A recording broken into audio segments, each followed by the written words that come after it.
देखिए, हमने कल टॉपिक स्टार्ट किया था संख्या ज्ञान। कल की क्लास में हमने 1 से लेकर के 50 तक की संख्याओं का ज्ञान किया था।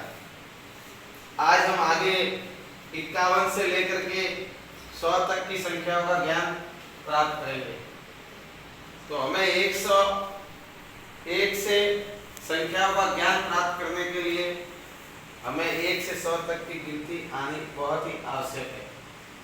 यह कालांश आप सभी कक्षा के लिए अति उपयोगी है। तो हम आज की क्लास स्टार्ट करते हैं।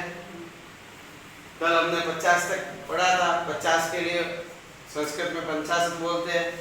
अब 51 से 60 तक की संख्या देखिए। 51 को बोलते हैं 1/50।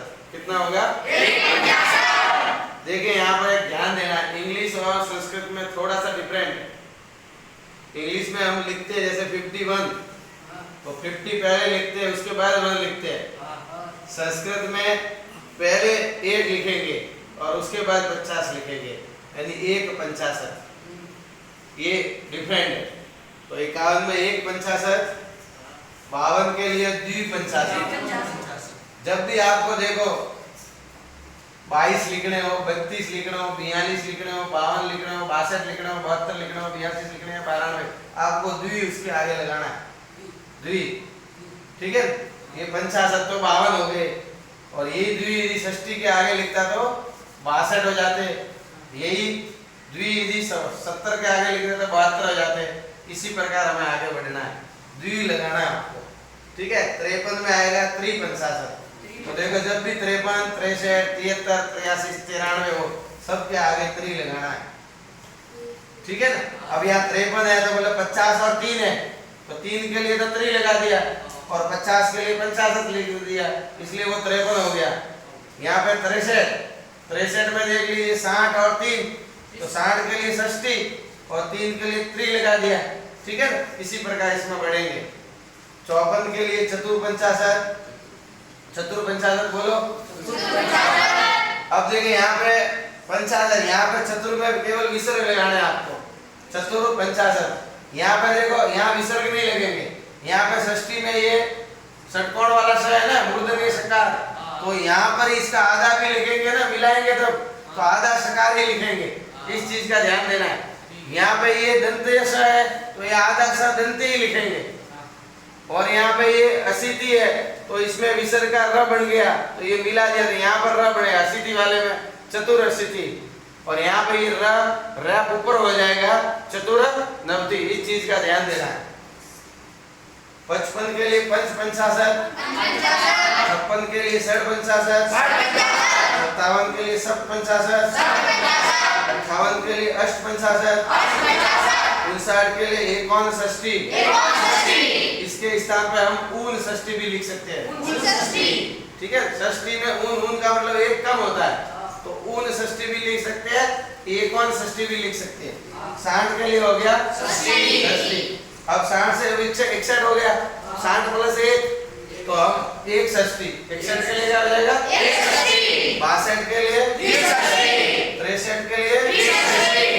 64 के लिए 2 षष्ठी। 65 के लिए 2 षष्ठी। 67 के लिए 2 षष्ठी। 67 के लिए 2 षष्ठी। 68 के लिए 2 षष्ठी।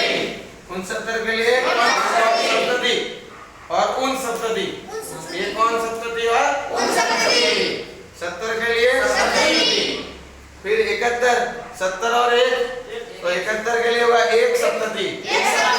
72 के लिए 2 सप्तती। 73 के लिए 2 सप्तती। 74 के लिए 2 सप्तती। 75 के लिए 8 सप्तती। 76 के लिए 8 सप्तती। 77 के लिए 8 सप्तती। 78 के लिए 8 सप्तती। 79 के लिए 79। अब देखो, यहाँ पर और मिल करके आ बन गया, इसलिए 79 हो गया, ठीक है। और 79 भी कर सकते हैं, और 80 के लिए होगा 80। अब 81 के लिए देखो 81, 80 में 1 और मिल करके आ बन गया, इसलिए कर दिया 81, ठीक है ना। 81 के लिए क्या होगा? 81। 82 के 82, यहाँ पर आ नहीं करना है, यहाँ पे द्वि का द्वय बना है, इसलिए यहाँ पर आ नहीं करूंगा। द्व्यशीति 83 में त्रियशीति, यहाँ पर भी आ नहीं करना है। 84 में चतुर्शीति, यहाँ भी आ नहीं हुआ।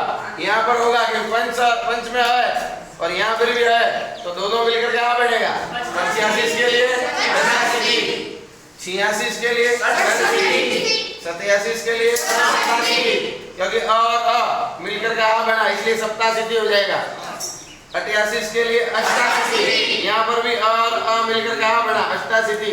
फिर 89 के लिए एक और नवती, और ऊन कब होगा तो ऊन नवती, और 90 के लिए क्या हो जाएगा नवती। अब 91 90 और 1 तो एक नवती, 92 के लिए द्विनवती, 93 के लिए त्रिनवती, 94 के लिए चतुर्नवती, 95 के लिए पंचनवती, 96 के लिए षणनवती।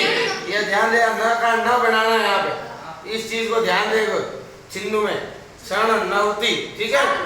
97 के लिए सप्तनवती, 98 के लिए अष्टनवती, 99 के लिए एक या उनशतम, और 100 के लिए शतम।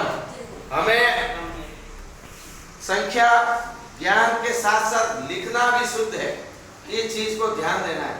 तो इसके लिए क्या है, हमें से नियमित रूप से प्रैक्टिस करनी है, ठीक है ना। डिफरेंट क्या रहा, देखो इंग्लिश और संस्कृत में मैंने पहले ही बताया आपको।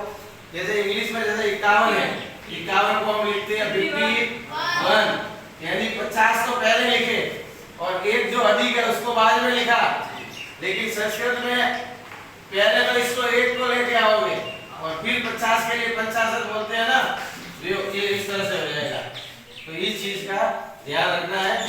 तो हमें 100 से अधिक की संख्या का ज्ञान करना है, 1 से 100 तक की गिनती पूरी संस्कृत में आनी चाहिए। तो अगला वीडियो जो भी आएगा अपना, अगली क्लास जो होगी उसमें हम 100 से अधिक की संख्या करेंगे, और वही 10वीं की क्लास में 100 से अधिक की संख्या पूछेंगे परीक्षा में। जैसे आपको पूछ लिया कि 225 को लिखो संस्कृत में, तो यदि हमें 1 से 100 तक की संख्या का ज्ञान है तो हम 225 की संख्या संस्कृत में बना सकते हैं। और वो कैसे बनाएंगे ये हम अगली क्लास में सीखेंगे। उसके पहले आपको जो काम दिया है कि 1 से 100 तक की जो संख्या है उनको आप पहले से याद कर लीजिए, ताकि जब अगली क्लास में मैं आऊंगा तो आपको बहुत आसानी रहेगी, ठीक है ना। तो इसी के साथ आज की क्लास अपनी पूरी होती है।